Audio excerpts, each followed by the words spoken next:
For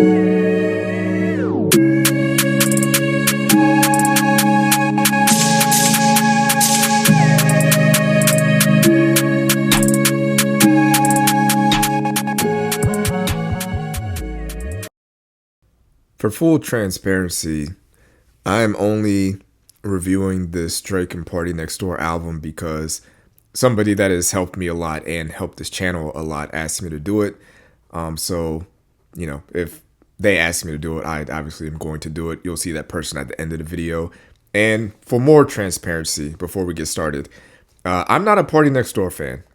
Like, P&D just doesn't do it for me. Like, the way he quote unquote sings, his style of music, his lyrics, it's just not interesting for me. I just feel like there's R&B artists that are better than him that are active right now, and I would prefer that. Now, me personally, I love when Drake does sing-songy melodies, like it is his own style of R&B. I like Drake with the melodies. I'm not gonna lie, I do. So we're going to talk about some sexy songs for you. And my biggest complaint about this album is it's not sexy enough for me. There's just not, and for me, maybe for some other people, maybe this album wasn't meant for someone like me. Maybe it wasn't meant for, for guys. Maybe ladies think it's sexy enough, but this just doesn't, like, the title feels misleading. I listen to albums like, 808s and Heartbreak. I know sonically there's going to be 808s in there, and I know it's going to be about heartbreak. Janelle Monáe's album, Age of Pleasure. That song is all about what the title says it is. Thug Motivation 101 even, like Young Jeezy's album. We know exactly what's going to go on in that album. Kings of Crunk. Like, when you title an album, it's almost like the cover of a book. It should tell you what the album is going to be about and what to expect. And when I hear some sexy songs, yeah, there were like 2 or 3 at the beginning, but I kind of expected it to be sexy throughout. And there was a couple of things I was like, I'm listening to it, and I asked myself, like, why is Drake rapping this hard on this album? Why is he rapping about domestic violence on this album? What I'm saying? Like, why is Drake scaring the hoes on this album? That's supposed to be some sexy songs for you. Like, I did not get it. I will say that this album pretty much shows that Drake can still make a hit. Like, Give Me a Hug, that's a hit. Nokia is a hit. But you can also hear where some other artists would normally fit in these places and on these songs. You can listen to Somebody Loves Me. Play Somebody Loves Me and imagine Future being on that song. And obviously Drake and Future had an issue with each other, so Future's not going to be on that. But maybe not Future, but like Young Thug. Put him on that song. Like that, those are little areas in the album where I was like, man, that voice was missing. That it was like it was a layup for that person. And I'll also give Drake credit for this. Sampling himself on Spider-Man, Superman, that's fire. That's a flex. Being able to have so many hits in your catalog that you can sample your own self and make another fire song, like, you can't. I mean, not a lot of people could do that. Some of the other things I was not that big a fan of when it came to this album. And it happens with a lot of these, kind of joint projects that are geared towards women. And maybe it's just a guy thing for me. Like, there's still a part of me that wants to feel a female presence on the project. Like, obviously there was two female features on here with Yeba, and I've never heard this woman's name before or how it's pronounced, but Pimi or Pimi. I'm not sure if I'm pronouncing that right, but obviously there were 2 female features on here. But out of 20 plus songs, I would have liked to hear just a bigger female presence on songs, especially, rapping about, love and, sexy songs and vibes and stuff like that. Like, think of like a Dej Loaf kind of vibe on there. And if you listen to Glorious, he clearly has an Ice Spice like interview playing throughout that song. And that beat is an Ice Spice beat. And his flow is an Ice Spice flow. Why not just add Ice Spice to it?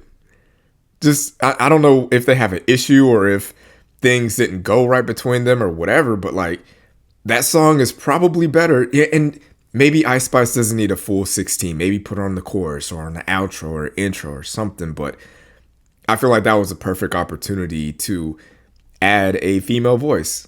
And if we're being honest, if we had to think about it, like even with the Ice Spice like interview and stuff like that, if you had to guess, do you think Ice Spice knew about that?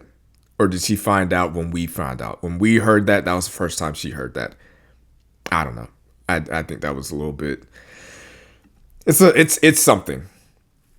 It's something. Now, there's obviously some other colonizer things that Drake did on here. Like Drake rolled out his Papi Chulo accent on For All the Dogs on the song Gently. So I wasn't super surprised to see him bring it back on Meet Your Padre, but I like the production on that song, and it is catchy, but I get why people would not gravitate towards it, especially after, the last 365 days that Drake has been going through with all the being called out for things like that.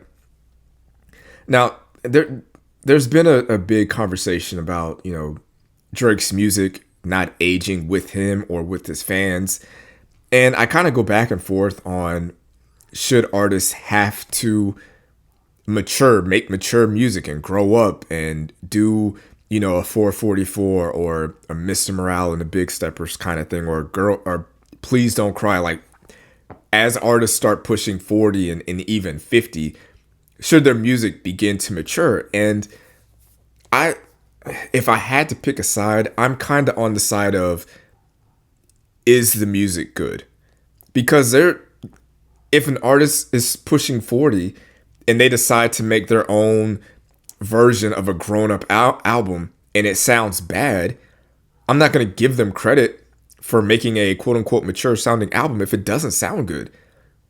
If Drake can get back into his like really big hit maker and super, vibey and emotional bag and make better sounding songs, I'm fine with him not making mature raps. Like, I don't need that from Drake because I don't think that's where he is in his life, and he doesn't have to be. He's on his own journey. If he wants to still make music about, getting emotional over a woman that he paid for, there's it is a little bit annoying to hear like a almost 40-year-old man talking about, I got 10 bands. Can I have you? Can you be with me? And then getting upset when he finds out that she's not with him because she likes him. She's only with him for the 10 bands that she got.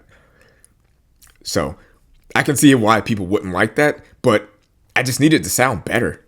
I need the production to sound better. I need the writing to be better. I need the hooks to be better. I need it to be a little bit more catchy. And if you want to continue to make, the single bachelor, Leonardo DiCaprio style guy who only dates, younger women or whatever, not underage women, but like, women in their mid-20s or whatever. I mean, I don't really care, but I just want it to sound good, and I don't feel like this album as a whole sounded good. There's a few good songs on here, but as a whole, this didn't need 21 songs. It really didn't. And it didn't need Party Next Door. Like, you can take all the Party Next Door songs and features and just get them off of this album. That would dramatically improve this project just by removing that guy. And for some people, when Drake is still trying to, make these, young sounding music for teenagers and people still in high school and getting into college, it's almost like, I remember when I was like 15, 16 years old and, you start talking to girls or whatever, and you want to hang out after school and, take them out and stuff like that. And then this guy will pull up in a car and he's like 21, 22, and all the girls want to talk to him. And you're just like, damn, like I can't compete with that guy.